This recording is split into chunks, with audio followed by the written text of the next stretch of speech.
Hello, আসসালামু আলাইকুম। আমি রাহনুমা। তো এটা ছোট বোন নীলম টিকেট কাটছিল। আমরা তুফান মুভিটা দেখতে গিয়েছিলাম। টুইনিং টুইনিং লাভ, সিস্টার গার্লস। তো এই যে আমরা মুভি দেখার জন্য রেডি হচ্ছি পপকর্ন নিয়ে। আলহামদুলিল্লাহ অনেক মজা করছি। মুভি টাইমে ব্রেক টাইমে একটু এই স্টার্ট হলো মুভি তুফান। আসলে কিছু রিয়েলিটির সাথে মিলে যায় মুভিটা। কিছু, কিছু মুভি আসলে মিলে যায়। তো আমরা জাতীয় সঙ্গীতের সময় একটু করলাম। এই স্টার্ট হলো মুভি। বাংলা মুভি সচরাচর দেখা হয় না। খুবই ভালো লেগেছে। আমি নীলমের সাথে একটু মুভি নিয়ে ডিসকাস করতেছি, ফান করতেছি। আমি মানেই তো আমি চিল, সবার চিল আপ। এখানে আমাদের ব্রেক ছিল, মুভি ব্রেক।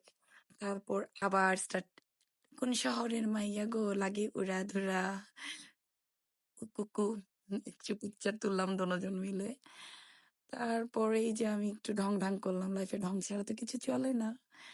তো outfit from Ranuma fashion and boutiques, এটা আমার ফ্রেন্ডের ওয়াইফ রিমা ভাবি। এই তো সবাই ভালো থাকবেন। আসসালামু আলাইকুম।